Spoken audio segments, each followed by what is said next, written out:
Okay, so magandang gabi sa lahat ng nakikinig at sumusubaybay ng ating programang Manibela ng Masa on the Go.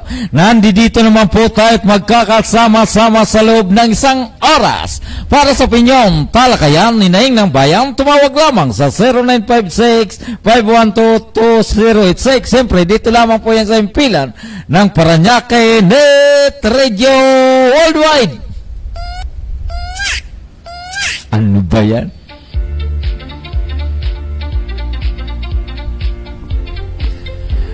Luzon, Visayas at Mindanao. Ito po ang inyong lingkod, Gaspar Latam, na nagsasabing sa magas tanghali maging sa gabi tayo magkakasama-sama dito po sa ating programang Manibela ng Masa on the Go. Ngayon po ay January 6, 2025. Uy!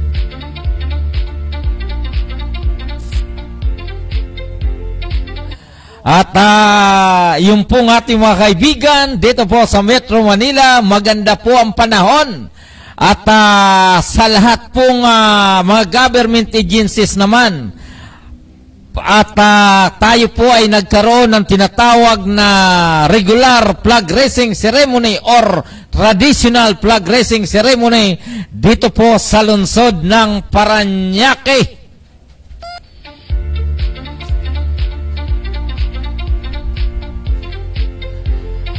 At siyempre sa pagpasok natin ng 2025, mainit na mainit ang pinag-uusapan tungkol sa gaganaping midterm election sa darating na May 12, 2025 naman. At batid po natin at makikita po natin sa larawan ito pong si Commissioner Garcia naman, na kung saan sa darating na January 12 ay magkakaroon na po ng tinatawag na election ban. At yung pong ating mga kandidato sa senatorial slate, ay ang pagkakalam po natin ay magkakaroon po ito ng halos sa 90 days campaign period. At ganoon din po, siyempre kasama po itong party list, ano? Opo, so doon po sa atin mga kaibigan, Luzon, Visayas, Mindanao, hindi po lingid sa ating kalaman na ang main problem po ng ating mga kababayan, lalong-lalo na po dito sa Metro Manila, ganun din po sa ibang panig ng ating bansa, ayan tungkol po sa usapin ng mga sobrang pagtaas ng mga basic commodities, lalong-lalo na po yung sa usapin ng bigas.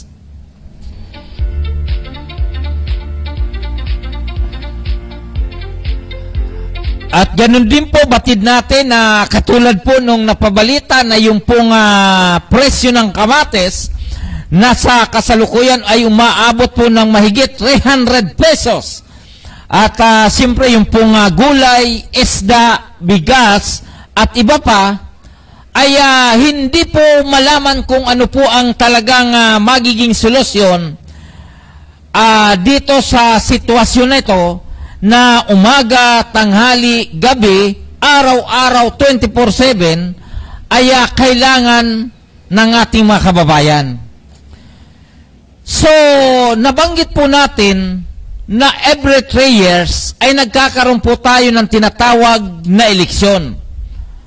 So, pagdating po sa lokal, congressman, gobernador, mayor, kasama po yung mga councilors, ay every 3 years ay nagkakaroon po tayo ng eleksyon. So, kaya po ako ay binanggit natin ito dahil gusto po natin na sa ating mga kababayan, yung po mga botante, siguro isa po sa ating magiging batayan sa ating pagboto, yung pong mga kandidato na may pagmamahal sa agrikultura. Lalong-lalo na po yung mga nasa probinsya, na kung saan ang ating mga lingkod bayan naman, yung mga government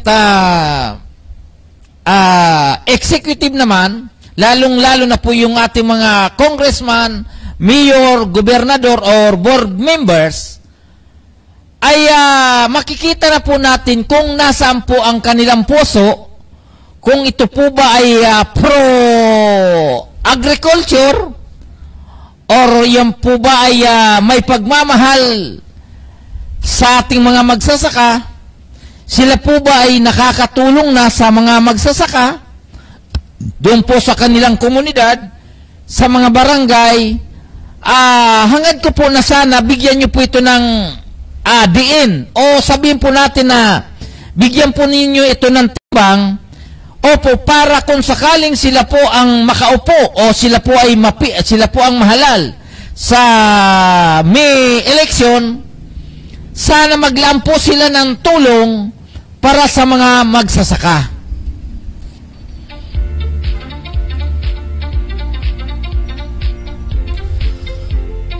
Opo, kasi doon po sa probinsya, ang karamihan naman po dyan ay majority po dyan ay mga magsasaka, o ibig sabihin, sila po ay mga nagtatanim ng iba't ibang uri ng agrikultura o agricultural products, katulad po ng pagsasaka ng palay, pagtatanim ng mais, munggo, kalabasa, o anuman uri ng gulay, na karamihan po sa kanila ay pinupuntahan po noong mga kandidato. Opo, sila po ay halos, sabihin po natin na pinapasyalan sila, hina-house to house, kinakampanya, dahil batid nila na marami rin pong mga botante na mga magsasaka. Opo, di ba? Ngayon, kaya po natin gusto natin bigyan diin na kung sakasakaling iyong pong mga congressman na yan, gobernador, mayor, sana doon pa lang po sa local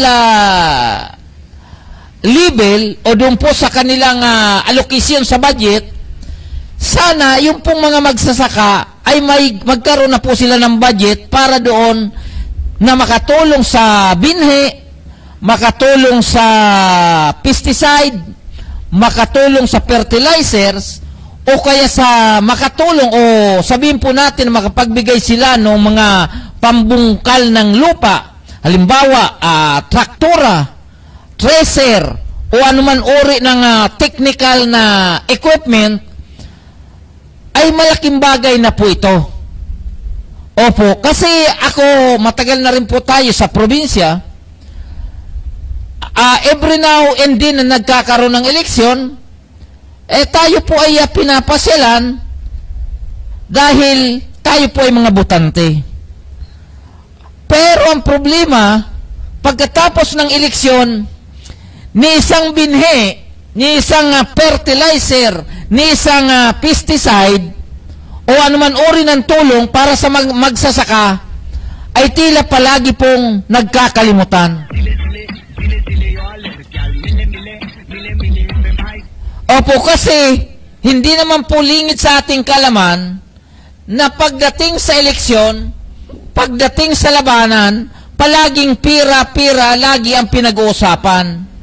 Opo, kaya ang mga nananalo, karamihan, yung utak po nila, hindi po doon sa pagsasaka o tumulong doon sa mga magsasaka, bagkos ang isip po nila kung paano sila makakayat ng mga, sabihin po natin, mga kontraktor ng kalsada, kontraktor ng building, o sabihin po natin na kung paano makakapagtayo ng isang malaking mall, o kaya makakakuha ng ibang pamamaraan na hindi po susog doon sa pangangailangan ng ating mga kababayan naman na tuloy-tuloy ang kanilang pagsasaka o pagbubungkal ng lupa, at pinababayaan lang po sila hanggang sa bumalik na naman po yung eleksyon, muli na naman po silang bubulahin. Opo, so inuulit ko po,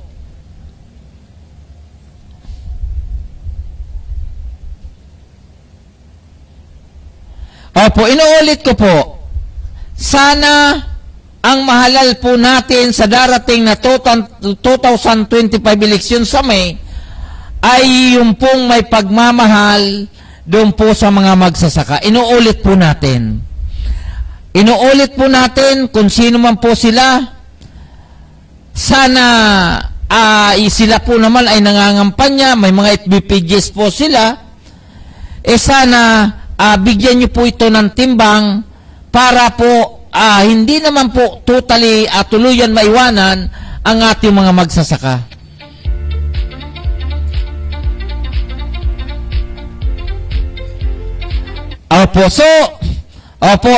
Dahil sinasabi nga natin, ulit-ulit po natin, na mga bilihin ngayon, yung mga basic commodities, ay pataas ng pataas. Pataas ng pataas ang mga bilihin natin. So, malinaw na may pagkukulang po ang production natin sa lokal na industriya tungkol po sa pagsasaka. Isa na po rito ang bigas, yung mga gulay at iba't ibang uri ng lokal na produkto na sana ito po ay mabigyan pansin ng ating mga local executive mula po sa barangay, municipal, city, provincial hanggang sa national level. Yung po gawin po natin batayan. Kasi kung iasa lang po natin ang problema sa national level, sa Department of Agriculture, baka ang apo natin ay magkaroon uli ng panibagong apo, hindi pa magkaroon ng solusyon o hindi pa po mabigyan ng solusyon ang problema natin sa usapin ng bigas.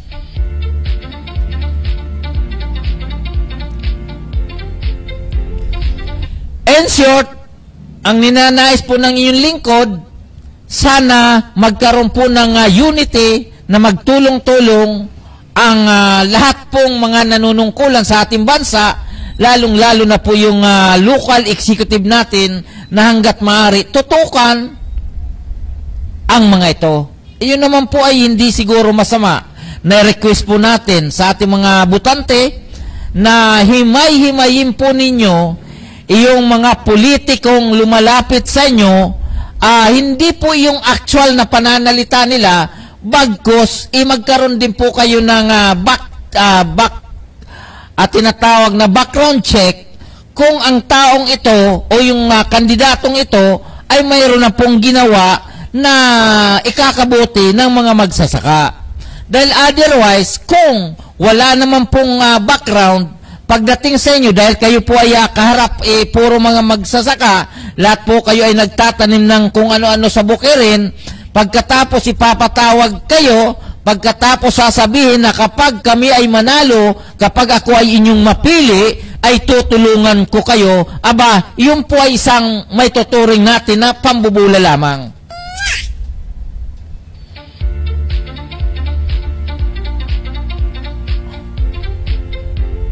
Mas maganda po talaga kung ang taong ito, halimbawa isang mayor, isang congressman, isang gobernador o kaya senador, kung bago po siya lumahok sa politika, ay mayroon na po silang ginawang hakbang para tulungan po yung mga magsasaka.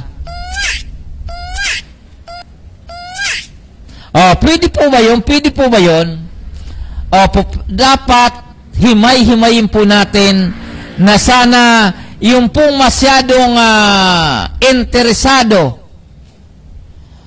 doon po sa ibang uri ng pamamaraan, kung sila po ay interesado sa science, interesado sila sa DPWH, interesado sila sa kalusugan, wala pong masama doon.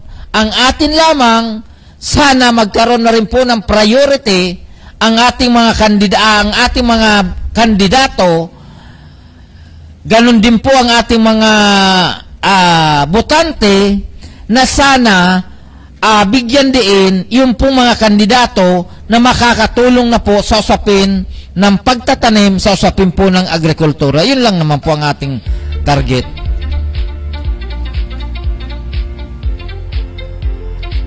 Ayan, so tuloy-tuloy na po tayo at lilipat na po tayo rito sa usapin ng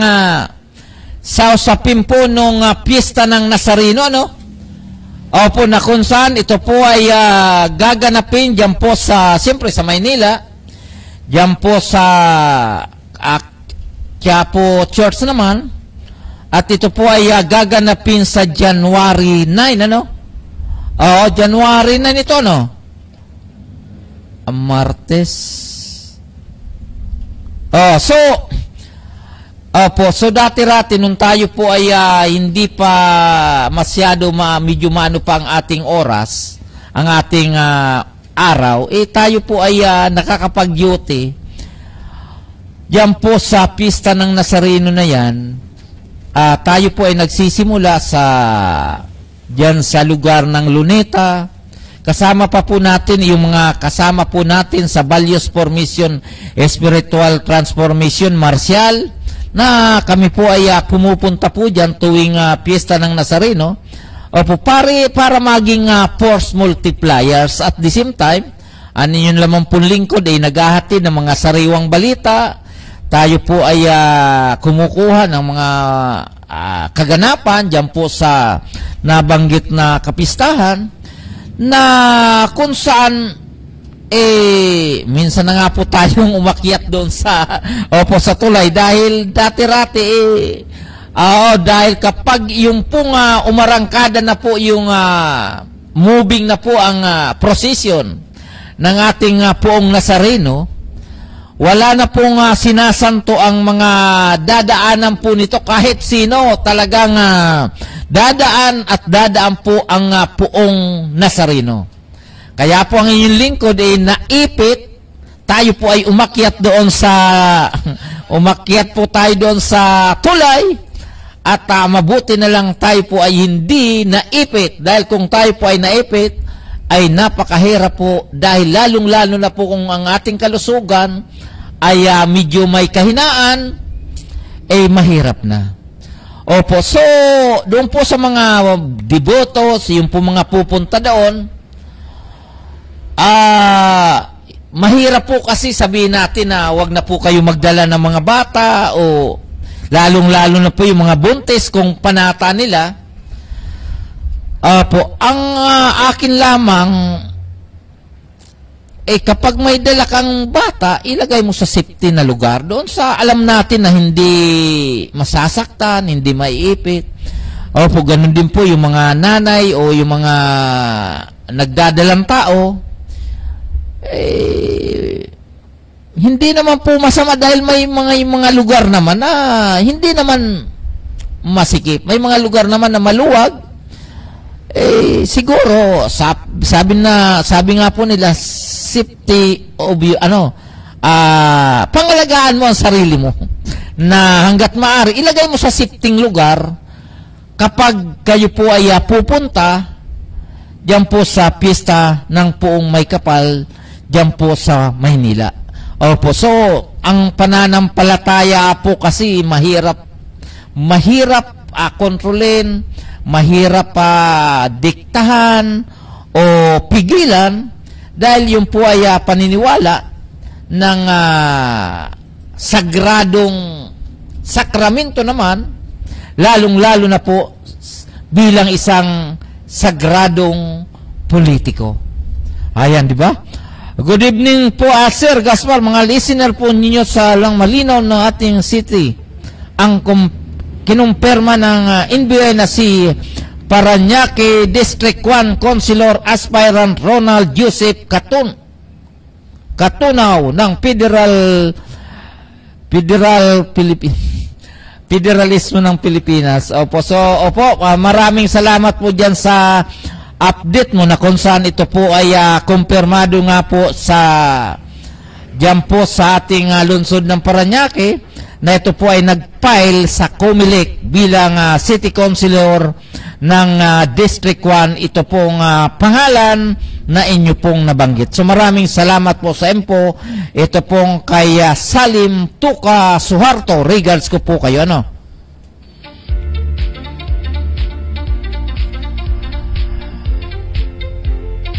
Ayan, so balik po tayo rito sa kapistahan ng ating Poong Nazareno. Milyon po na devotos o deboto ang nananampalataya sa ating Poong Nazareno. Wala pong mahirap, wala pong mayaman, nananampalataya sa Poong May Kapal. So ako naman po ay sagrado katoliko. Naniniwala po ko sa himala ng ating Panginoon na maging ligtas, maging masaya, maging ligtas sa naman uri ng karamdaman, maging malusog ang ating pangangatawan, ang ating pamilya. Opo, pero hangad ko po sana na sa pamagitan ng ating pananampalataya, lalong-lalo na po yung ating mga kababayan naman na sabihin po natin ay ipinanganak na sobra-sobrang biyaya, di ba? Marami po tayong mga kababayan na mayaman talaga. Makikita po natin kapag nagpost, naggagandahang mga bahay, napakalawak na mga lupain, napakaraming mga ari-arian, labas o loob ng bansa. So in short, napakarami pong mga Pilipino na ubod ng yaman. Opo, pero ang tanong naman, bakit ang kahirapan ay hanggang ngayon ay namamayani pa rin po sa ating bansa? So, ayaw ko naman pong sabihin ng ating mga Pilipino ay may tinatawag na kanya-kanyang diskarte sa buhay. Kung ikaw ay mahirap, bahala ka sa buhay mo. Kung kami naman ay mayaman, bahala kami sa yaman namin. Ayaw ko naman na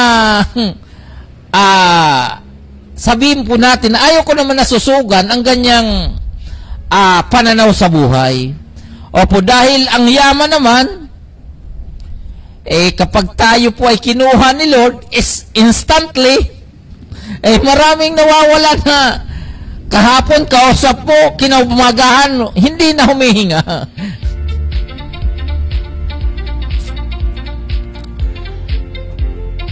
So in short, kahit gaano karami ang yaman mo, kapag kinuha ka ni Lord, hindi mo naman madadala yan, di ba? Iiwan mo doon sa mga, siyempre, sa kadugo. In short, ayaw ko na pong pahabain pan-argumento tungkol dito. Sana naman, yung mga nakakaangat naman, tumulong naman po kayo doon po sa mga mahihirap. Yun lang naman ang gusto ko kasi, siyempre, tayo po ay nananampalataya sa Panginoon, lalong-lalo na sa kapistahan ng Poong Nazareno. Sabi ko nga, yung mga iba dyan na NGO, yung non-government organization, nakikita po natin, kahit sabihin po natin na sila po ay nangangailangan din, pero nagsusumikap sila naman kapag-abot doon po sa mga taong kalsada, o doon po sa mga taong in short, kapos ang swerte, nakakapag-abot ng tulong sa pamagitan po ng pagbibigay ng damit, pagkain, o anuman uri ng tulong, nakakapag-abot. Opo, pero yung iba, sobra-sobra na nga po ang biyaya, sobra-sobra na po ang yaman, sobra-sobra pa rin po ang pagpapayaman, at ang iba, sabi nga nila, sobra-sobra pa rin po mangurakot sa kaban ng taong bayan.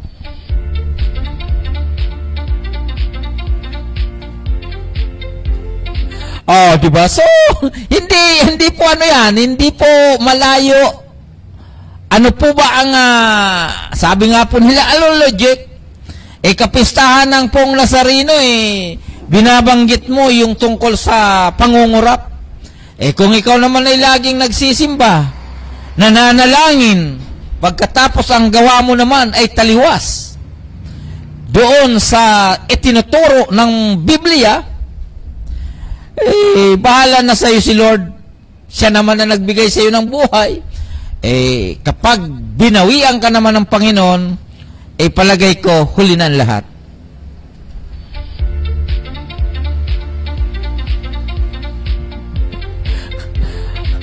So tayo po ay nangaral na wala sa oras. Tayo po ay nangaral na wala sa panahon. Ayan, so ingat-ingat po tayo doon po sa mga magsisimba, yung pong mga devotos ng Pong Nazareno. Ingat po kayo kung kayo pa pupunta diyan po sa lugar ng Maynila.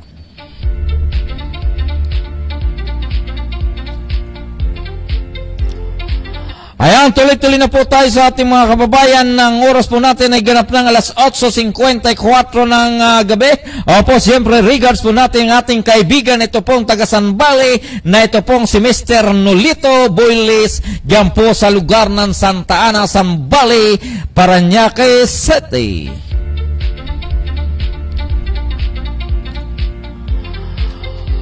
At siyempre, po, bago po tayo magpatuloy, kukumustahin po muna natin ang ating mga kababayan dyan po sa Partido area, lalong-lalo na po dyan sa lugar ng Tigaon, Camarines Sur, yung pong ating mga kaibigan, kapatid, kapamilya, kamag-anak, at lalong-lalo na po ang ating barangay captain, na ito pong si Mr. Tomas Prayolo ng Barangay San Miguel, and of course, ang ating punong municipal mayor dyan po sa lugar ng Tigaon, Camarines Sur. Regards po natin, ito pong si Manay Cheque Puentevilla, and of course, ang ating congressman na si Congressman Arne Puentevilla. Uy, mag-share ka ng ating i-share mo na, i-share. Di ba? At tuloy-tuloy na po tayo. So, lipat na po tayo sa usapin po ng pugo. Total ban ng pugo. Opo, kasi ito po ay utos ng ating Pangulong Ferdinand Marcos na pagtapos ng 2025 totally ay wala na pong pugo sa buong Pilipinas. Palakpakan po natin yan. At kaya nga po ang DILG, ito pong Department of Interior and Local Government or Secretary, na ito pong si Secretary Remulla naman, ay talagang inutusan na ang mga local executive na hanggat maaari ang kanilang nasasakupan dapat ay wala na pong pugo. Palakpakan puli natin. Opo, yun po ang utos ng ating Pangulong Marcos. Siyempre, ito po ay padadaanin sa DILG na kung saan naman siya po ang may mandato na utosan ang mga local executive na dapat wala ng pugo sa inyong nasasakupan. At siyempre, regas po natin, ito pong si Arturo Balingasay. Alam mo, sa amin may mga Balingasay na apelyido sa Bicol. At ganun din po itong si Janet Pascua Hulatam, at ito pong si Nolito Boyles, and of course, ito pong si Salim Tuka Suharto. Regards ko po kayo. At tuloy-tuloy na po tayo sa usapin ng pugo naman. Opo, so, di ba, nagkaroon na pong matinding usapan ng pugo sa Tarlac, Pampanga, sa Cebu, at sa iba pang bahagi ng ating bansa. Ngayon, lalapit na po tayo dito po sa Metro Manila. At dito po sa Metro Manila, siyempre, at ang alam po natin, 16 municipalities plus 16 cities plus municipalities na isa ay nasa 17. Pero ang sikat po dyan sa usapin ng pugo, siyempre nandito po ang Makati, Maynila, Pasay, Parañaque, at hindi ko lang masyado alam kung ang Quezon City, maging iyong pong Mandaluyong o Taguig, ay may mga pugo hub naman na binigyan ng permit, siyempre po ng Philippine Gaming Amusement Corporation or PAGCOR. Di ba? Yun po yung mga panahon po noong panahon ng nakalipas na administrasyon, dahil siyempre kaya po ito ay binigyan ng mga permiso pinapasok dito sa ating bansa dahil sa pagkakaalam po ng ating gobyerno ay papasok po ito ng limpak-limpak na salapi para makatulong sa ating mga kababayan sa ating bansa. At siyempre, maliban po doon, kaya po sa inaasahan na ito pong pugo ay magbibigay ng trabaho sa ating mga kababayan, sa kapwa Pilipino, na kung saan ay nangangailangan ng trabaho dahil marami pa rin pong mga Pilipino na sa kasalukuyan ay wala pa rin pong trabaho.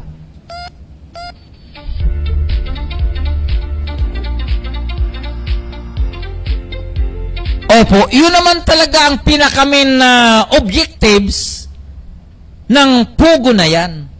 Opo, pero ang problema, yung pong mga inotel na nagpasok ng mga pugo na yan dito, lalong-lalo na po yung mga singkit, o yung pong mga Chinese investor naman, o mga Chinese company na namamahala sa usapin ng pugo, ay may iba po palang ginagawa na makakaapekto sa usapin ng peace and order ng buong bansa, sa usapin ng moralidad ng ating bansa at ng ating mga kapwa Pilipino, at iba pang problemang dulot ng operasyon ng tinatawag na pugo. At hindi na po natin isa-isahin dahil every now and then naman ito po ay napag-uusapan. Kaya po ang ating Pangulong Ferdinand Marcos Jr. ay nag-utos hanggang December 2025 lamang, more or less, dapat wala ng pugo sa ating bansa. Palakpakan po natin. Diba? So, wala ng pugo dapat. Ang tanong, paano po ito gagawin ng ating alagad ng batas? Paano po ito gagawin na yung pong, sabi nga po nila yung mga guerrilla style, na patago-tago, yung pong sinasabi na dati malaking grupo, ay ngayon po ay tila nagkanya-kanya ng grupo, parang hukbalahap ang dating, o sabihin po natin parang mga abusayap ang dating, na dati-rati marami, at para hindi sa kagad sila mahuli, nagkanya-kanya na pong grupo. At paano na lang po kung yung pong mga pugo operator o yung mga Chinese o yung mga Pilipino na natuto na sa negosyo ng pugo, kung sila po ay gumawa ng illegal operation, kaya itong sugpuin ng ating gobyerno, ganun din po ng ating mga alagad ng batas.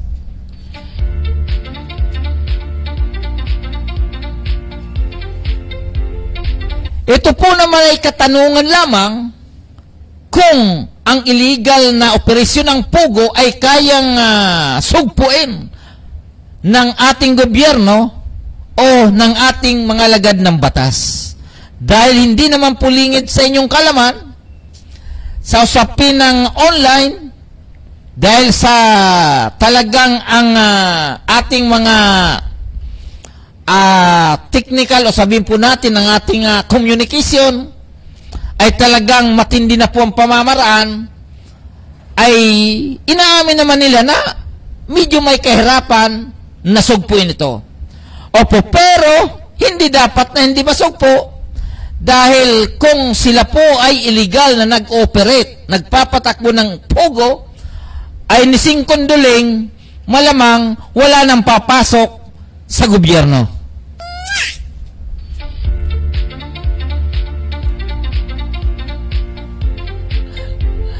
Opo, di ba kasi hindi naman mariresto pa yan sa BIR. Opo, pero kapag maraming illegal na nag-ooperate online, malamang hindi lang gobyerno, malamang hindi po gobyerno ang magkikinabang, bagkos yung inotel na nanunungkulan sa gobyerno.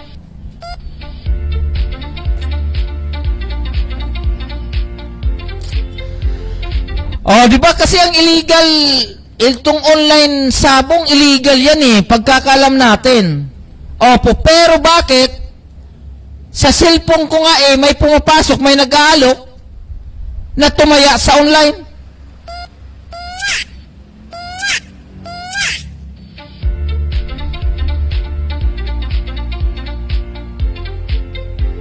So, ibig sabihin po, hanggang ngayon, may existing na mga nag-operate ng online sabong sa pamagitan po ng social media, sa pamagitan po ng online. So, ano po ang connectivity ng dalawa na ito? Dati-rati, yung sabong nga lang po na online, hindi po nasasawata, mayroon pa rin po nag-operate ng illegal, paano na lang po yung legal na pogo ay totally ban na, o sabihin po natin na totally terminated na, baka yung mga nagsisulputan na online na pogo, malamang madadagdagan din.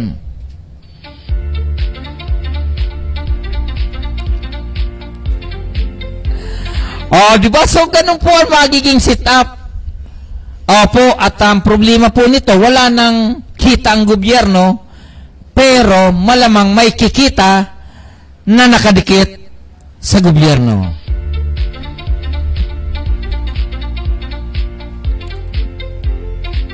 Ayan, doon po sa ating mga kaibigang Luzon, Visayas at Mindanao, ang oras po natin ay ganap ng alas 9:05 ng gabi. Ngayon po ay January 6, 2025, ay ito po ay trekkings.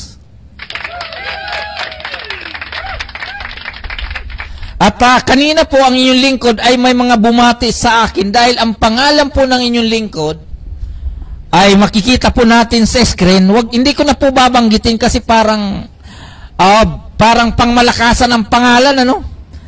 Di ba? Kasama doon sa tinatawag na trekkings. Di ba? So, salitang kings pa lang, parang anyong pong lingkod nabubuhayan ng loob. Di ba kasi dahil atin natin na lang yung aking asawa nga, kapag nababanggit ang pangalang Gaspar, tumatabing niyang tumatabang niya mukha, parang hindi niya tap yung pangalang Gaspar. Pero nang tanungin ko ang nanay ko, sabi niya, "Nay, bakit naman pinangalan mo sa akin Gaspar?" Sabi ko ng ganun. Sabi niya pasalamat ka nga. Ang pangalan mo Gaspar. Alam mo ba yan kung anong ibig sabihin ng Gaspar? Hindi ka maiwanan dahil ang Gaspar ay nasa Biblia na, ay talagang tuwing January 6 pa ay palaging nababanggit ang iyong pangalan. Kaya po ang aking nanay, bagamat ay nasa kabilang mundo na, nasa kabilang buhay na, maraming salamat po sa aking nag-isang nanay forever. Ganon din po ang aking tatay, sila po ay nandun na po nakuha na po ni Lord, pero ang aking pangalan ay talagang hanggang ngayon, marami pa rin po ang bumabanggit, marami pa rin po tumatawag sa pangalang Gaspar. Maraming salamat, di ba? Ganon din po kasimple yan. Kapag pangalan mo, dapat you must be proud of your name. Di ba? Katulad nung anak ko. Dapat yung anak ko, ang pangalan ko Junior. Kaya ngayon, pag tinatawag ko Junior, ang problema, nakasimangot, ayaw niya talaga ng pangalang Gaspar. Gusto niya ay yung pinangalan ko tuloy, napakagandang pangalan, walang iba kundi Godper. Palakpakan po natin. Kasi talagang ayaw niyang tawagin kong Junior, ayaw. Kaya instead na Gaspar, ginawa ko na lang Godper, di ba? Palakpakan po natin. Ayan, so doon po sa ating mga kaibigan, regards ko po yung mga nasa online. Alam niyo po itong si Pastor Gio Ador. Malalim na po ang pinagsamahan namin ito, matagal-tagal din, ano? Opo, ito pong si Pastor Guiador. Regards ko po muna, ito pong si ating kasama na si Sir Noli Clupino Ferrer, talagang happy trekkings. Ayan, so maraming salamat. Ganon din po kay George Bob Sarita. Regards ko po kayo. At nabanggit ko lang po itong si Pastor Guiador, ano. Gusto po natin na bigyan pansin, siyempre, i-regards po natin, kasama po si ang kanyang kasama na si La Pastor. Ito po ay naging kasangkapan para po magkaroon po ng tinatawag na barangay cleared ang ilang barangay dito po sa lungsod ng Parañaque.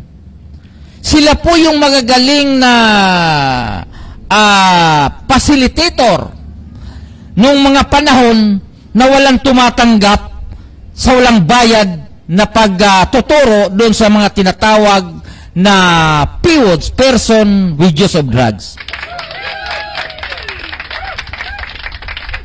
Noong mga panahon na yun, 2017, 2018, 2020 hanggang sa panahon ng pandemic, ito pong sila Pastor Ador, Pastor Romy, sila po yung utusan mo pumunta ng Barangay San Antonio, Barangay BF, Barangay Marcelo Green, Barangay Don Bosco, Barangay San Martin de Porres, Barangay San Valley, Barangay Moonwalk o ano pa man barangay, rain or shine, sila po ay pumupunta sa mga barangay na yon para tumulong doon po sa usapin ng barangay drug clearing program. Opo, dahil sila po ay volunteer na nagpapasilitate doon po sa mga kababarangay natin, kababayan natin na na-involved sa pinagbabawal na droga. Dahil sila po ay, sabihin po natin, nagbigay ng serbisyo ng libre para po makatulong sa ating mga kababayan. Di ba? So ito po ay nabanggit ko lamang dahil dapat ang mga taong nagpapahalaga o ginamit para sa kabutihan, dapat magkaroon ng tinatawag na pagkilala sa kanilang serbisyo na binibigay para sa ikabubuti ng ating mga kababayan. Palakpakan po natin. Opo, di ba? Ito pong si Pastor Guiador, si Pastor Romy, talagang matindi po ang ginawa nila na maging bahagi ng barangay drug clearing program dito po sa lungsod ng Parañaque. Pastor Ador, kung yung mga taong ginamit ka lamang, pagkatapos, pagdating sa dulo, iwanan ka, bahala na po sa kanila si Lord. Di ba? At siyempre, regards po natin, ito pong ating hindi nagpaparamdam na ito pong si Mr. Rihino Capua. Diyan po sa lugar ng San Martin de Porres at kasama sa Usapang Kalye. Regards po natin, ito pong si Mr. Rino Capua. Magandang gabi po sa inyo. Okay, so, si Sir Gio, Pastor Romy, at si yung isa, nakalimut. Isipin yung pa naman yan palibasa nagkaiwalay na tayo. Yung kababayan kong Uragon, nakalimutan ko ng pangalan.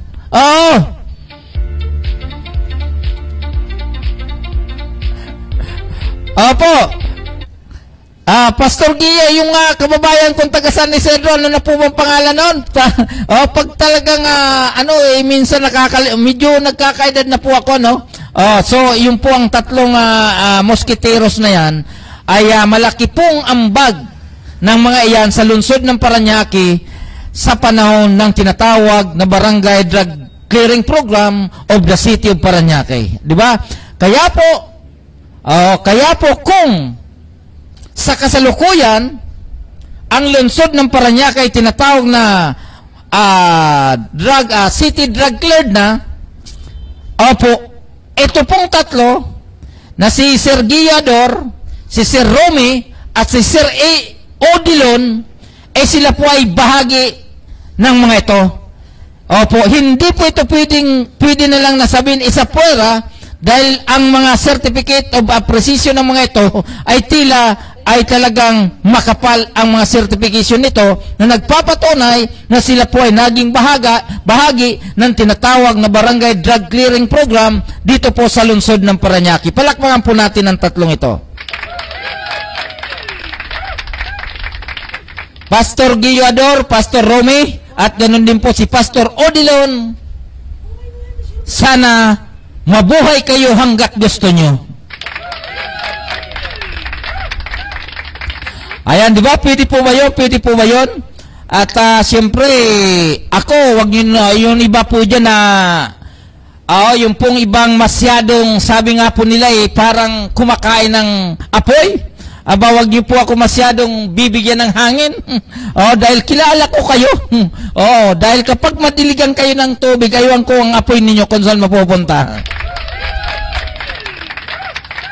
Opo, di ba, Pastor Guillador, regards ko po kayo, ganun din po ang Barangay Monwok, at yung pong dating punong barangay, dyan po na si Mr. Roberto Obit Alano, pagdating doon po sa usapin ng Barangay Drug Clearing Program, ay talagang hindi pwedeng pantayan ang kanyang ginawa dahil marami pong nagbago na tinatawag na person with use of drugs dahil sa kanyang mga programa hinggil sa usapin ng Barangay Anti-Drug Abuse Council o Barangay Office.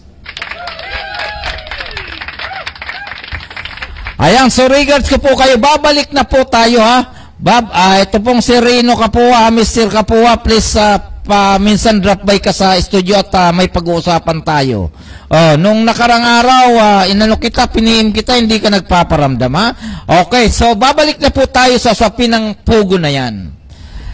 So dito po sa Metro Manila, talagang napakarami pong mga magagandang building, malalaking building, na talagang kung tutusin, mahirap pasukin, lalong-lalo na po ang ating mga alagad ng batas. Opo, ngayon, ang iniisip ko nga po, dahil masyadong malalaki ang mga building na yan, at marami pa rin pong mga illegal alien na nandito sa ating bansa, so kung sakasakaling sila po ay maghiwa-hiwalay at magkanya-kanya na po ng operation sa usapin ng Pogo, ay baka sabihin po natin na nawala yung salitang Pogo sa gobyerno, nawala yung kita ng Pogo ng gobyerno, at nawalan din po ng mga trabaho ang mga Pilipino. Opo, pero baka yung mga alien na mga pasaway na nanatili dito sa ating bansa na hindi umuwi sa kanilang teritoryo naman, baka sila po ang magpasasa sa kikitahin ng mga illegal na operasyon ng Pogo dito po sa ating bansa. Opo, kasi ito po ay reminders lang po natin dahil sabi ko nga sa inyo karakros, hirap mahinto. Yung pong tinatawag na tupada, hirap mahinto. Yung usapin sa illegal na waiting, hindi nahihinto. Yung pong usapin sa illegal na online sabong, hindi nahihinto. Paano pagdating sa illegal Pogo online, mahihinto kaya?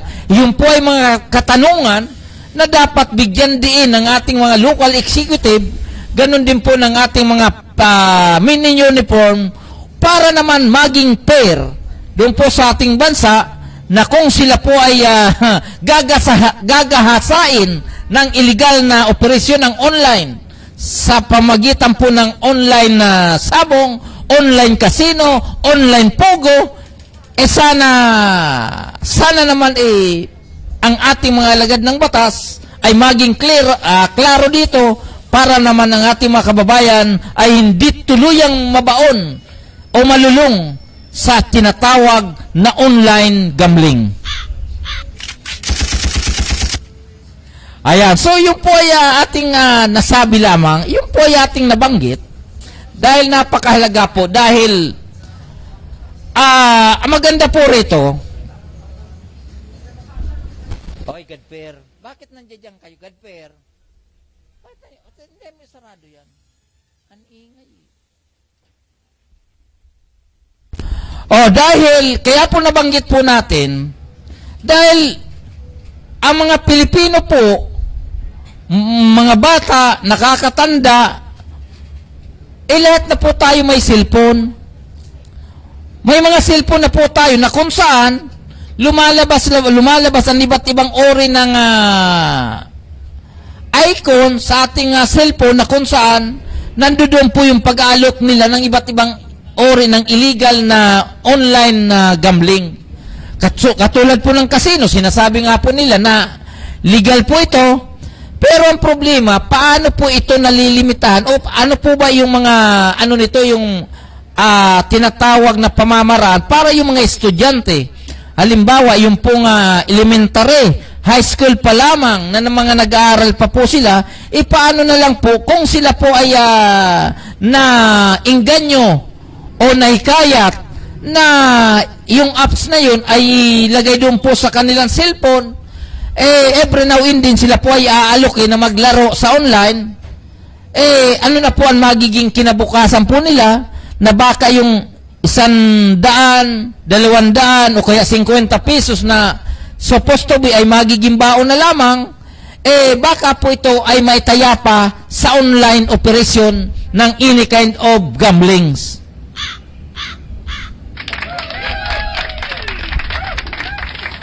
Opo, kaya yung pong ating Department of Education, maging ito pong Commission of Higher Education, maging ito pong PAGCOR o Philippine Amusement Gaming Corporation na yan, opo, sana naman ibigyan nyo po ito ng pansin kung paano po talaga pinapatakbo yung pong mga online casinos na yan, na sinasabi nga po is legal, but unfortunately, yung pong access nung legal na casino na yan through online, kung ito po ba ay hindi talaga nakaka-access yung mga mag-aral, yung mga kabataan na sa kasalukuyan ay nasa ilalim pa ng pangangalaga ng kanilang mga magulang.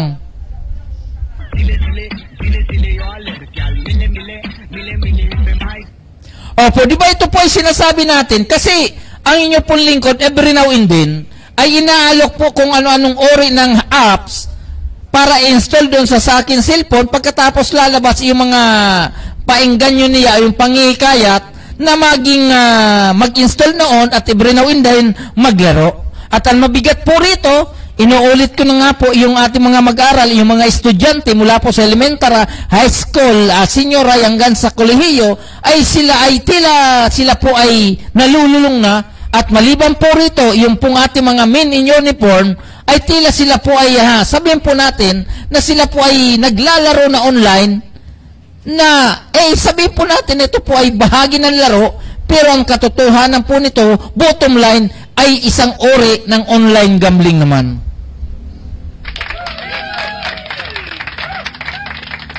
Diba? So, ang sabi po ng ating butihing Sir Guiador, salamat sa iyong papuri at pagpansin sa aming kaunting ambag sa laban at abukit.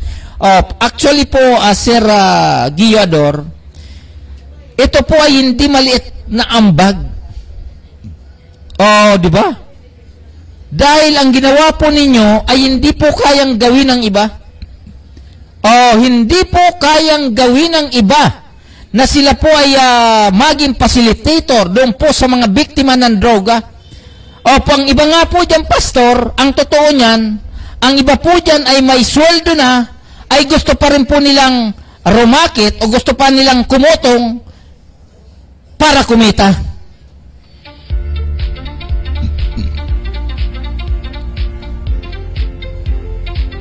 Di ba kasi nung panahon ng pandemic, di ba? Panahon po nung 1920 hanggang sa dumating ang pandemic, pagkatapos ng pandemic, nandiyan pa po kayo, tuloy-tuloy pa rin po ang pagtulong ninyo sa mga barangay. Kaya yung ginawa ninyo, kahit kinalimutan kayo ng mga inutil na gumamit sa inyo, pero ang inyong lingkod ay hindi pwedeng kalimutan ang kabutihang ginawa ninyo sa pagsasakripisyo sa bawat barangay.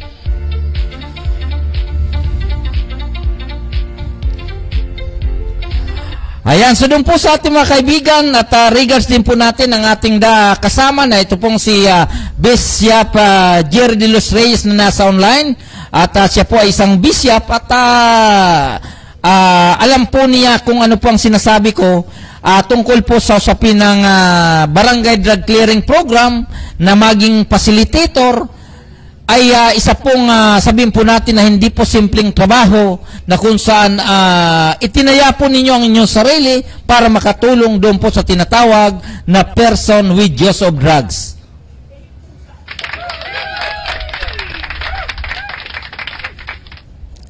So doon po pala sa mga kaibigan natin na nasa online, yung pong mga nag-comment, yung pong nag-chat-chat, humingi po ako sa inyo ng dispensa. Dahil yung pong iba kasi ay hindi ko po nababasa masyado kasi yung pong meta medyo po mahigpit. Po kasi yung mga comment ay hinahide niya kaagad dahil ang purpose naman ng meta hanggat maaari mag-send po ng star, ano? Yung pong ating mga nasa online, but sabi ko nga po kung sakaling nakakaluwag naman o mayroon lang naman, kahit siguro isang star, dalawang star, pwede nyo na pong pagbigyan si Meta para naman yung mga comment natin ay mabasa po natin. Ano? So hindi po natin nababasa yung iba. At yung pong si Bishop Jerry de los Reyes, regards ko po kayo, sir. Ayan, so tila napapasarap po tayo sa usapin ng pugo, no? Dahil ito po ay binabanggit po natin, inuulit po natin, na yung pong usapin ng pugo ay hindi po ito madaling masawata kagad-agad. Kaya po sa akin naman, sa ating mga kababayan ay inuulit po natin, pinapanawagan po natin na sana yung pong ating mga local executive, ganun din po ang ating mga mini-union po, lahat ng ori ng mga alagad ng batas, ano, nandiyan po ang PNP, NBI, DIL, PNP, NBR, Armed Forces, so ano pang uri ng ating mga alagad ng batas, sana tulungan po na, tulong-tulong na lang po para yung panawagan ng ating butihing President Ferdinand Marcos Jr. na totaling mawala na ang pugo sa ating bansa, sana maging matagumpay. So bagamat yung pong online sabong ay hindi nawawala, bahala na po kayo dyan.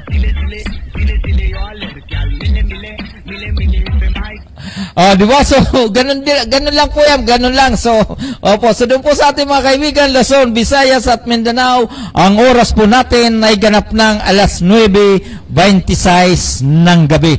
So, ito po ay mula po sa impilan ng Parañaque Net Radio Worldwide sa ilalim po ng ating programang Manibela ng Mass Sound Ago. Okay, so tuloy-tuloy na po tayo. Lilipat na po tayo sa usapin ng hulog. Sa usapin ng hulog. Itong usapin sa dagdag hulog sa social security system na to. Alam mo talaga, ang inyo pong lingkod ay matagal nang nagpo-programa at matagal na po ako nagngingit-ngit tungkol po sa usapin ng social security system. So, sa usapin ng paghuhulog, hindi natin po kinukontra ito. Dahil siyempre, natural, dahil ito po ay security, kailangan po tayong maghulog sa SSS. Pero ang tanong lang po kasi rito, yung pong hulog, yung pong tinatawag na benepisyo ay nakakabawi po ba tayo sa usapin ng SSS? And in my side is, palagay ko po, para sa akin ay hindi. Dahil bate naman po on record, ang inyo pong lingkod ay naghulog na more or less 228 months, ano? Matagal-tagal, ano? 228 months. Naghulog po ang inyong lingkod. But unfortunately, hanggang ngayon, ako po ay nakatikim ng benepisyo ay isang bisis pa lamang. Yung pong nagkaroon po ako ng utang na nagkakalaga ng 10,000 pesos diyan po sa SSS na yan. So, yung pong paghuhulog ko since 1990 ay, wag na natin kwentuhin masyado kasi baka bilangin ninyo ang aking edad, no? Ay umabot na po ng 228 on record po yan, on record. So, kapag kinumpute nyo po yan, more or less is mahigit po yan ng 20 years, ano? Almost 20 years. medyo marami-rami na rin po ang hulog ko. Kaya lang ninyo po lingkod, doon po sa pagkakautang ay hindi po nakakapagbayad hanggang ngayon. Dahil sa sa record naman, medyo hindi natin mabigyan na masyado ng pansin. Yung pong pagkakautang ko po ng 10,000 pesos, ay tila lumubo na po yung tubo. Pag kinuha mo yung record, masakit na sa kalooban.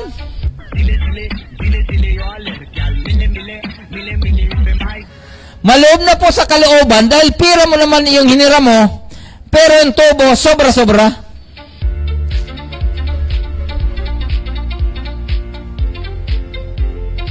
At pangalawa ko pong obserbasyon po rito ang inyong lingkod ay nagtrabaho dati sa isang law firm na kung saan naatasan po ng isang kliyente na ayusin ang problema po doon sa SSS dahil po ang kanyang asawa ay tila binawian na ng buhay, kinuha na po ni Lord.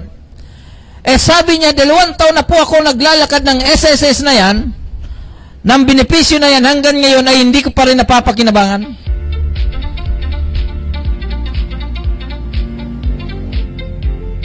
Hindi niya pa raw po nakukuha yung pensyon, lalong-lalo na yung iba pang benepisyo na ino-offer o binibigay ng Social Security System.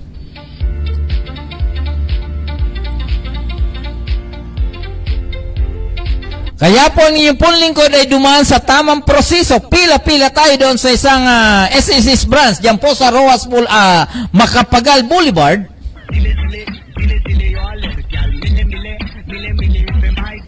Pipila po tayo na kasinhaba ng pila sa loto.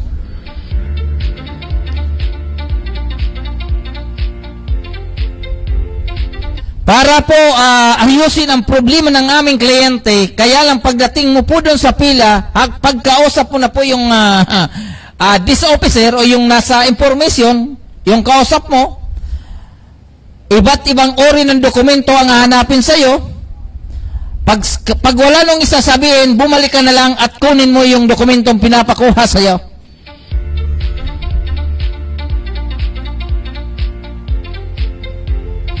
Ang pagkakaalam po natin, once and for all, yung sinabing dokumento na kulang doon po sa mga dokumentong bit-bit mo, kaya po pagdating ng nakuha mo na po yung kung ano pa ang kulang, babalik ka doon sa SSS. At ang problema naman, pipila ka naman ng kasing haba ng pila ng loto,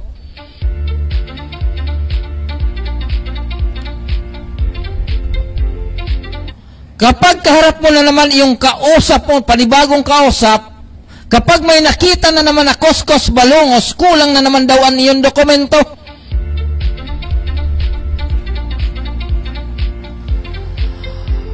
Opo, so naranasan po yan ng iyong lingkod nang may mga nilalakad ng mga problema ng aming kliyente noon sa law firm. Diyan po sa SSS na yan. Diyan po sa Macapagal Avenue. Naranasan ko po yun nung mga panahon na yun. Kaya po, ang nangyayari, yung pong mga may edad na, yung pong mga senior citizen na nagkiklaim ng mga pensyon ng kanilang mga asawa, ang nangyayari po, nasunda na nung asawa, sa hukay yung kanyang asawa, ay hindi pa nakukuha ang pensyon ng iba.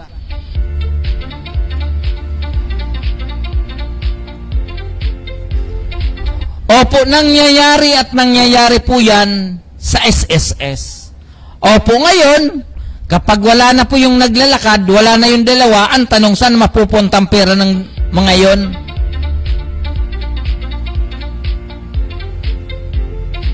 Opo, so sa obserbasyon natin, sa obserbasyon ng ibang miyembro, na ito po nga, SSS po na to, kapag papasok ang pera, mabilis pa sa alas 4. Opo, pero pag palabas ang pera, kasing tagal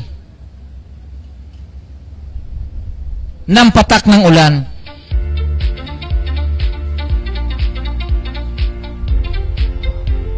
Opo, pag palabas po ang pera, napakahirap, matagal ang proseso, natatagalan o pinatatagalang.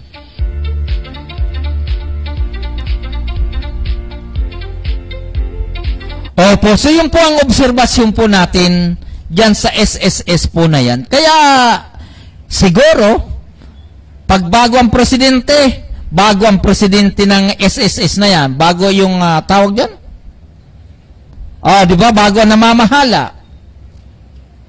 So, hindi natin alam internal process. Opo, kung ano yung milyon-milyong katao na naguhulog sa SSS. Hindi naman natin alam kung paano nila pinapatakbo ang pera ng SSS. At hindi rin po natin alam kung anong mga negosyo o mga investment ang pinapasok nila. Pagdating sa dulo na kapag nalugi ang mga investment na yan, mapupunta ang problema sa taong bayan.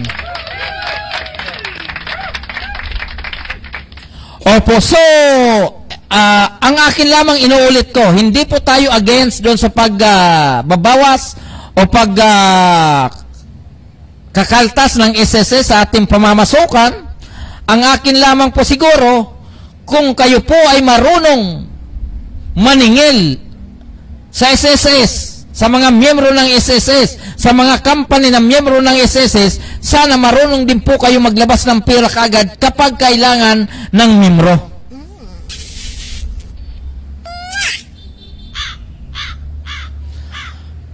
Di ba ganun lang po yung kasimple, katulad po ng pag-ibig. Ang pag-ibig, sabihin ko sa iyo, mahal na mahal ko yan eh. Mahal na mahal ko po yung pag-ibig na yan. Alam mo kung bakit? Ang pag-ibig na yan, kapag nag-loan ka, within 3 days or 4 days, may magtitix na sa'yo, your loan is already approved. Di ba mabilis? Kahit 5,000 lamang yan, 8,000, basta mabilis na napapakinabangan. Unlike sa SSS, kapag mag-loan ka, matagal na nga ang proseso, sobra-sobra pa ang tubo. Di ba? Tingnan mo, kinapos yung ating dahil sa SSS na yan. So, in short, katulad po ng pag-ibig, mahal na mahal ko yan ha. Tulad po ng GSIS, mahal na mahal ko rin yan. Kasi ang GSIS, marunong bumati kapag birthday mo. Di ba? Sabi ng GSIS, happy birthday Gaspar. Tama ba yun? Binabati kami ng happy birthday kapag kaarawan mo. Hindi katulad ng ang SSS na yan, ni minsan, hindi man lang ako, oy Gaspar, ano nangyari sa utang mo, hindi ka bang magbabayad? Wala man lang walang paramdam. Kasi wala naman silang paki doon sa hindi magbayad dahil isip-isip nila, di wag ka magbayad, total marami naman kaming kukuliktahin. Hindi naman kita bibigyan ng pensyon kapag nagkaedad ka ng 60 dahil yung utang mo, babayaran mo muna yon, ibabayad yung pera mo doon sa amin. Parang bastusan ng style. Di ba ganun lang ang style ng SSS? Di ba? Wala ka man lang marireceive na sulat, wala kang marireceive kung ano-ano, basta ang usapan doon, nandito ang pera mo, bahala ka kung hindi ka magbayad sa utang mo. Basta ang importante, marami kang hulog sa amin. Di ba? Hindi katulad po ng GSIS, pag birthday mo, i-message ka sa cellphone o kaya sa email, sasabihin, Gaspar, happy birthday. Kita mo na yan? Mabuti pa ang GSIS, nakakaalala ng birthday mo, samantalang yung kaibigan mo, samantalang yung iba dyan, ay hindi ka man lang batiin, araw-araw mo nang nakita. Napakasakit, Kuya Eddie, ano? Di ba? Araw-araw mong kasama, araw-araw mong tinatawag na sir. Di ba? Tapos, pag birthday mo, hindi ka man lang naalala batiin. Pero yung GSIS, hindi nga kayo magkakilala, pero isang araw before, isang araw bago ka mag-birthday, binabati ka na ng happy birthday. Diba? The best, ano? So, ito po ay nahalo na tuloy natin dahil sa problema natin sa SSS na yan. At regards ko po pala, may kwento ko na naman sa inyo ulit. Total, malapit na po tayo magtapos. Ikikwento ko lang po sa inyo ng konti. Nang inyo pong lingkod ay nakapagtrabaho sa isang sikat na supermarket and department store dito po sa lugar ng Makati. 90s yun, 90s. Nagtrabaho po ko ng more or less kulang-kulang 4 na taon. Nakalimutan siguro magbayad ng SSS yung ating sikat naman na supermarket and department store. Sikat naman yung, pero nung inano ko po sa SSS, wala po akong hulog. Ngayon, nagreklamo po ko sa SSS, dyan po sa lugar ng Makati Avenue ng mga panahon na yun. Alam mo, may nilapitan po ako ng empleyado ng SSS na napakabait ng tao na yun. Parang alam ko ang apelyido niya is Dumlao. Hindi ko lang alam kung ito pong si Malu Dumlao ng Department of Social Welfare and Development, kung siya nga po yung nalapitan ko nang siya na dyan po sa SSS. Kasi medyo matagal na po yung 90s. Isipin nyo, nang ibinigay ko po yung aking papel, yung pong complaint tungkol po doon sa company at saka sa pinagtatrabahuhan ko, sabi niya sa akin, ibigay mo lang yan sa akin at ako nang bahala na kausapin ang employer mo para mabayaran yung SS mo. Di ba? Pinabaya ko lang yun, after siguro after 6 months, binalikan ko. Sabi niya sa akin, "Uy, Gaspar, bakit ngayon ka lang bumalik?" Sabi niya, matagal nang hinulugan ng employer mo yung SS mo. Sabi sa akin, "Kita mo na yan, the best po yung napaano. Kaya lang, hindi ko po matandaan yung pangalan, pero natandaan ko po yung apelyido niya ay Dumlao." So, sana kung kayo po ay nandyan sa Department of Social Welfare and Development, so ako po ay buong puso nagpapasalamat dahil niyo pong lingkod, dahil sa inyo, yung pong 4 na taon ko na pagtatrabaho na hindi hinulugan, sa pamagitan nyo po nahulugan po yung aking membership payment dyan po sa SSS na yan. So, maraming salamat. 90s pa po yun, medyo matagal-tagal na po yun at hindi po kasi lahat ng pinagtatrabahohan ay matino. Di ba? Lalong-lalo na po yung mga agency, Yung mga agency po na yan, magtatanggal po yan ng SSS, magtatanggal po ng PhilHealth, magtatanggal ng Pag-ibig, pero pagdating sa dulo, walang pagmamahal na mararamdaman ang empleyado. Di ba? Kasi yan mga inutil po na yan, hindi po nila ang iba, hindi po hinuhulog yung SSS, Pag-ibig, pagkatapos PhilHealth. Ang iba pong mga inutil na company at saka yung mga agencies na yan, hindi po nila hinuhulog. Pagkatapos, palibasa ikaw nga po ay contract ko lamang within 6 months or before 6 months, tatanggalin ka na yung pong binawa sa iyo sa loob ng 5 buwan, ay hindi na po nila ihuhulog. In short, sa kanila na po yung pera. Ngayon ang tanong, dahil ikaw naman po ay kulang ang iyong kaalaman, kulang ang iyong oras, kulang ang iyong material na bagay para lakarin kung paano maihulog yung pagtatrabaho mo ng 6 months or 1 year, sumababaliwala na po yun. Ngayon, ang tanong naman po, doon po sa ating mga kababayan, for legal purposes only, o sabihin po natin na basic advice, doon po sa mga namamasukan, sa mga kumpanya, direkta man yan or indirect. Ibig kong sabihin, direkta kang na-hire sa isang kumpanya o kaya dumaan ka sa agency, kapag kayo po ay binawasan ng tinatawag na SSS, binawasan ng Pag-ibig o kaya ng PhilHealth, pagkatapos ito po ay hindi hinulog ng inyong employer, ito po ay may kasong tinatawag na kriminal. Kaso po yun dahil istapa po yan di ba? Istapa po yan kapag kayo po ay kapag kayo ay hinulugan pero hindi hinulog, alam ko po ang kaso po yan istapa. Maliban pa po doon, yung penalty po dyan ay malaki. So lilinawin po natin, kapag kayo po ay binawasan pagkatapos hindi hinulog, ireklamo nyo po kagad dahil walang kwentang employer kapag ganyan ang inyong pinapasukan. Ngayon ang tanong, kasi ang iba po dyan takot naman na makasuhan, yung pong mga agency na yan, o kaya yung mga company na yan, lalo na po yung mga construction firm, mga security agency, mga factory worker, ang iba po dyan ay hindi po hinuhulugan. Opo, pero umabot po sila ng 1 taon, 2 taon, 3 taon, na hindi po sila kinakaltasan. Ang tanong, may pananagutan po ba dyan ang employer kapag kayo ay hindi naghulog ng SSS or kaya PhilHealth o kaya ay yung tinatawag na pag-ibig? Ang sagot po dyan ay mayroon. May pananagutan po ang employer kahit kayo po ay hindi binabawasan.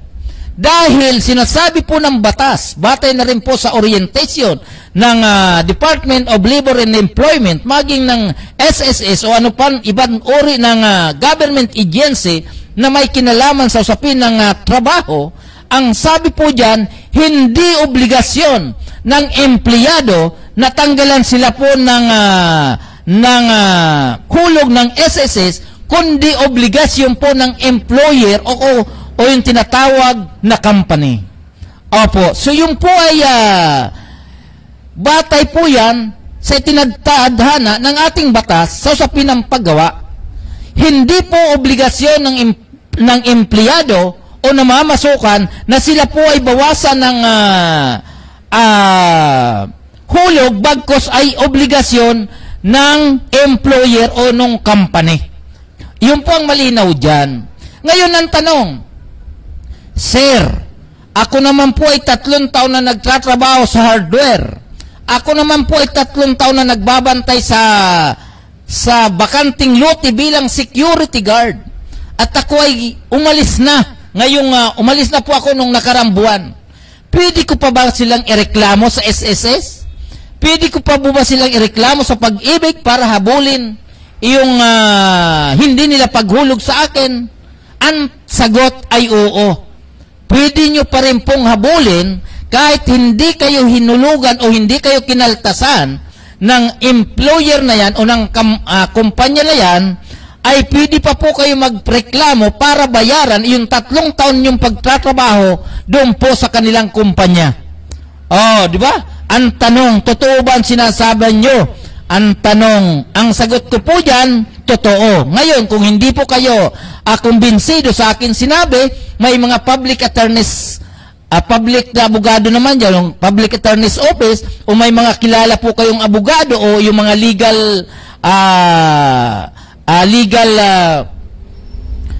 may mga alam po sa batas, pwede nyo pong itanong ang sinasabi ng inyong lingkod na kapag ang isang empleyado ba ay nagtrabaho na po ng mahigit 6 na buwan o kaya sabihin natin na nagtrabaho sa kumpanya, lalong-lalo na po kung inabutan na po ito ng 1 taon, 2 taon, or 3 taon, kailangan pwede pa po kayo magreklamo kahit hindi po kayo hinulugan o hindi po kayo kinaltasan na contribution para po sa SSS. Di ba? So malinaw po 'yan, malinaw. Opo, kaya kung gusto ninyo, masubukan po ninyo ang sinasabi ko, magtanong po kayo sa abogado, magtanong kayo sa SSS, magtanong kayo sa pag-ibig, magtanong po kayo sa labor kung ang sinasabi ko nga po ay totoo o hindi. So maluwag po ang iyong kung sakasakaling hindi totoo ang aking sinasabi rito tungkol po sa usapin ng paghuhulog sa SSS, pwede nyo pong isampal sa akin ang programang ito. Pwede po ba yan? Ayan, okay doon po sa ating mga kaibigan, Luzon, Visayas at Mindanao. Regards po natin ang ating mga nasa online. Ito pong si Mr. Noli Clopino Pererin, of course. Ito pong si Sir Gio Ador at si Sir Romy. Ganon din po si Sir Odilon. Regards ko po kayo. Maging ito pong, sabi nga po nila, magandang lalaki na magaling pa sa laban. Ito pong si Mr. Tino Castrensi, dyan po sa lugar ng San Valley. And of course, ito pong si Sir Noleto Builes, dyan po sa nabanggit na barangay. Regards ko po kayo. Yung pong mga magagandang lalaki po ito, lalong-lalo na po ito si Tino. Nako, pagdating sa laban, hindi ka po atrasan nito dahil ito po ay isang, sabi nga po nila ay isang black Bilter. Talaga naman. Regards ko po kayo. Ito pong si Tino Castrense dyan po sa lugar ng San Valley. Okay, doon po sa ating mga kaibigan, Luzon, Visayas at Mindanao. Ang oras po natin ay ganap ng alas 9:48 na ng gabi. Malapit na po tayo magtatapos sa loob ng sa loob ng 12 minutes tayo po ay magtatapos na dito sa ating programang Manibela ng Masa on the Go. So napag-usapan po natin sa usapin na 15% ng pagtaas ng hulog sa SSS, epektibo na po yan. At gusto ko pong ipalam po sa inyo na ang ipon lingkod ay sang-ayon na magkaroon po ng ipon ang isang mga obrero o yung sabihin po natin mga namamasukan, pero dapat yung serbisyong ibabalik ng SSS doon po sa mga miyembro sana ay maayos naman, katulad po ng Pag-ibig, katulad po ng GSIS na kung saan every now and then ito po ay napapakinabangan po ng mga miyembro at talagang sila po ay alagang Pag-ibig, alagang GSIS.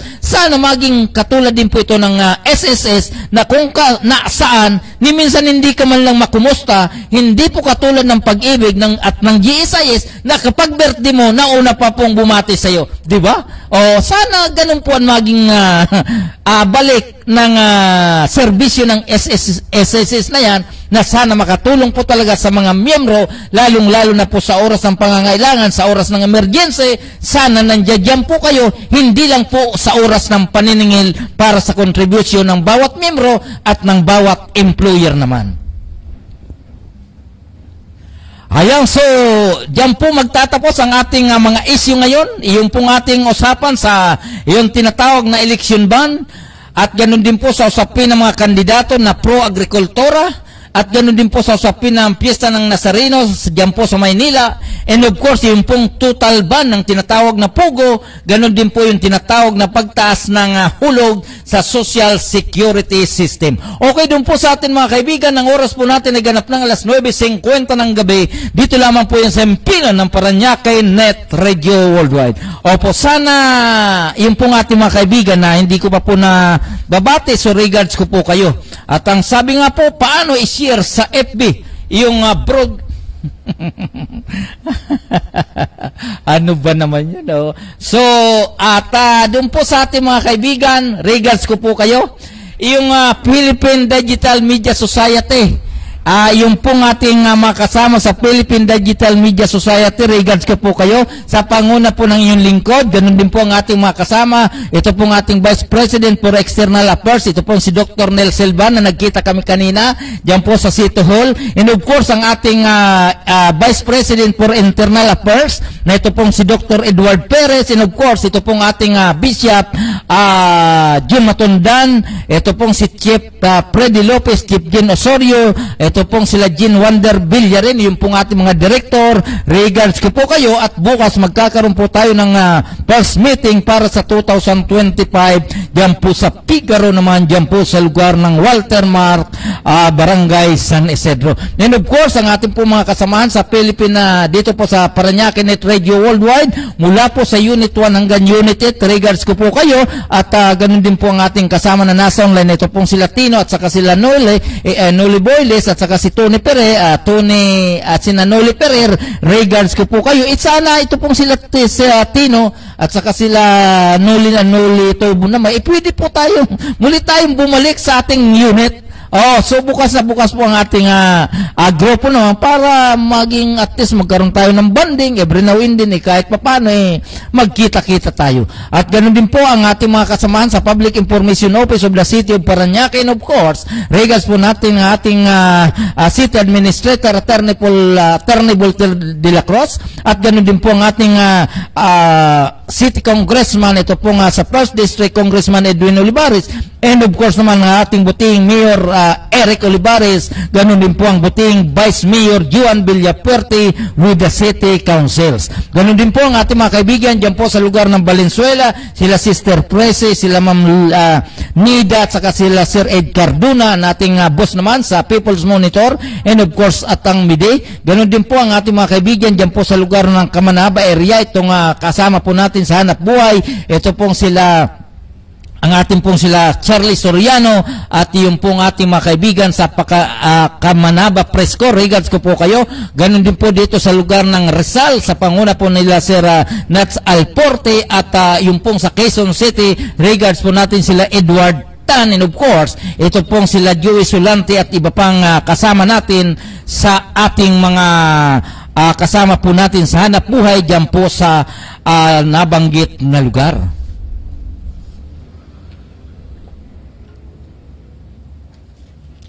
So, ganun din po yung ating kaibigan dyan po sa lugar ng Pangasinan at ganun din po sa Pampanga sila Wilber Passion. Regards ko po kayo.